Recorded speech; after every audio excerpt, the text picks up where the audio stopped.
Isang napakagandang araw sa ating lahat. Ngayong araw ay may panibago na naman tayong pag-uusapan na content.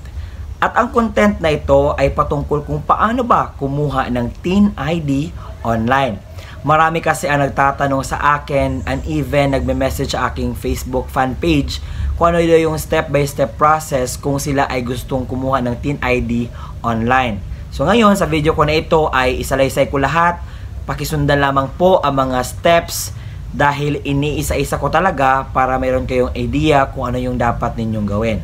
Pero bago natin simulan na talakayin ang content na ito, hayaan nyo munang magpapakilala ako sa inyo. Ako po si Ruel Mendoza Tanyo.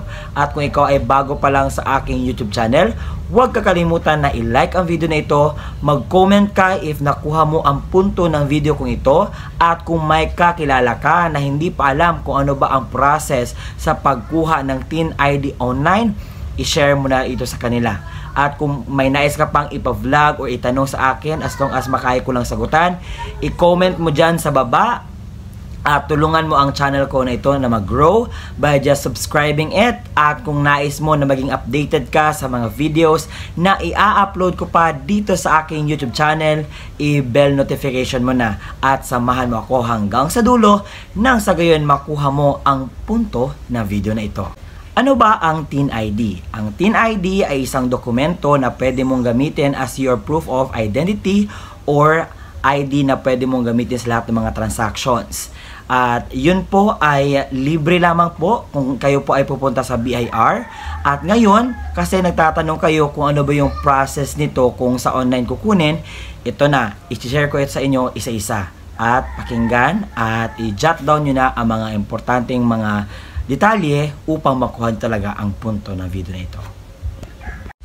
Ngayon ay ituturo ko sa inyo kung paano kumuha ng TIN ID online. Step by step po ito ha, at sundan nyo lamang po ako.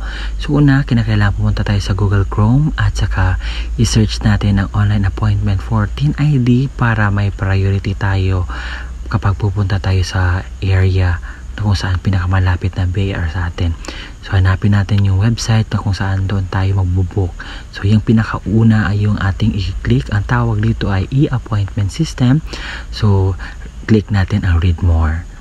So before tayo mag-proceed na mag-book ng ating appointment sa BIR, basahin nyo muna itong mga dapat nyong malaman. So unang-una, kapag pupunta daw tayo sa BIR, kinakailangan kumpleto na po yung mga documents na dala natin at saka bawal po tayo malate. Pangatlo ay isang transaction lamang po ang pwede mong gawin at hindi pwede yung bulto-bulto na marami kang pagkukuhanan na or pag-applyan na mga pangalan para sa TIN ID. Pang-apat, make sure na tama yung mga ginagawa mo or yung mga detalye na ilagay mo doon at saka marami pang iba na dapat mong malaman. So kung nalaman mo na lahat ng mga nais ipabatid ng BIR online appointment or para sa application ng TIN ID, so ang gagawin natin is i-click natin ang Book Now. So sa pagka-click natin ng Book Now, dito tayo mapupunta kung saan dito ang mga branches ng BIR na kung saan nag-ano sila sa application ng TIN ID. So hanapin ko muna ang aking branch na kung saan makita natin dito napakarami palang branches sa BIR na kung saan pwede tayong kukuha ng TIN ID as our valid ID. So mula Luzon hanggang sa Mindanao. So medyo malayo pa sa akin, so hanapin ko muna ang pinakamalapit na lugar sa akin. So makita ninyo kung saan pinakamalapit na ano sa inyo branch, doon kayo mag-click or select a service. So hanapin ko muna sa akin ha.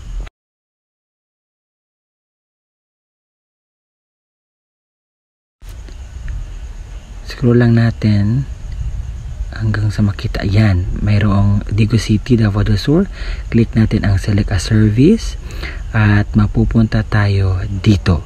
So dito may pipilian tayo na ano yung ibubuk natin na transaction doon sa BIR. So mayroong register a business, buy a BIR printed receipts, apply for authority print, at marami pang iba. So, pwede natin scroll down para malaman natin. So, sa atin, yung purpose sa pag-book natin is apply for teen. So, click natin ang book now. At bago tayo proceed sa pag-book, babasahin muna natin ang mga mahalagang impormasyon na kung saan mayroon tayong idea kung ano yung dapat nating malaman sa pag-book ng appointment.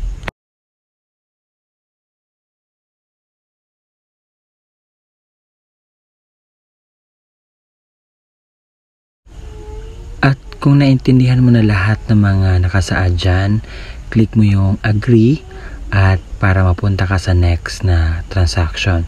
So dito mayroong 1, 2, 3, 4, 5, 6, 7, 8, 9, 10, 11 transactions na pwede nating i-book or puntahan na purpose doon. So sa atin, application 14, issuance 1902 to 1904. So click natin yon at saka yung date. So dito kung kailan tayo pupunta. So for example, 16 natin i-click. So yan, at saka yung time na pwede mong pilian dito, ayan, 8 to 3:30 to 4:30 PM. So lagay natin na ating mga details, email, address, phone number is optional lang mo po, at kung meron ka pa special request, pwede po yun, taxpayer address, at saka taxpayer name dahil wala pa tayo niyan, at saka TIN. So kapag okay ka na, click mo yan. But then, let us start doing it. So una, kailangan natin lagay ating pangalan.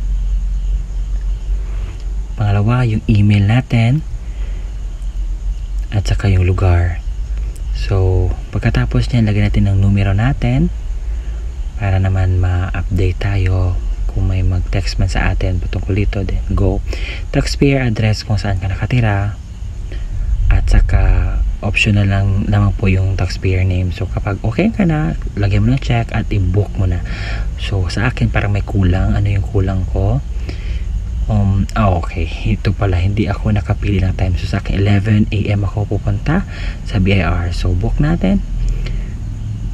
At kung ganyan ang lalabas, meaning nakabook ka na po at makakatanggap ka ng email. So ito na yung kalabasan na Wednesday 11 AM ako po ay nakabook, at pwede po natin i-reschedule, i-cancel ang booking, at saka gagawa ng booking.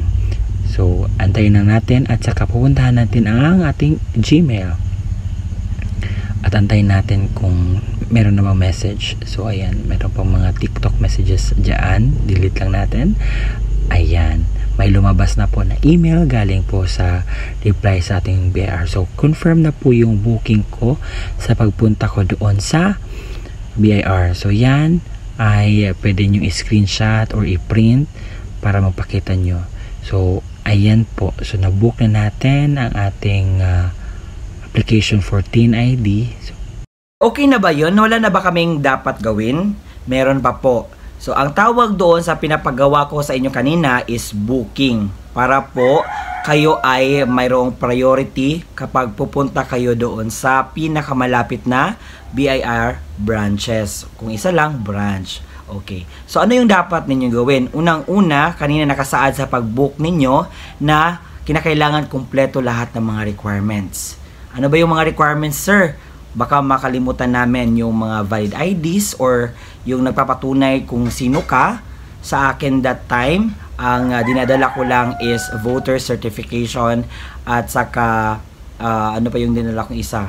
Barangay clearance. Yun, kung alam kong wala kayong ID kasi yung sinasabi nga nila, baguhan pa lang kami at naghanap pa kami ng pwede maging valid IDs. So yun, kung wala talaga kayo, pwede kayong kumuha ng police clearance, NBI kung pwede kayo makakuha, or barangay certification or voter certification. Yan, pwede yan. So, yun ang dinala ko, at pagkapunta ko doon sa sa site mismo, ang ginawa ko early. Hindi dapat late kasi nakasaad doon sa pag-book natin kanina na bawal ma-late, no? 5 minutes late ano na yung priority number mo or yung booking mo, parang hindi naman siya mawala, but maano ka na, ma-late ka na. So medyo galingan mo pagpunta, kinakailangan wala kang ibang transaction na gagawin that time. So pagka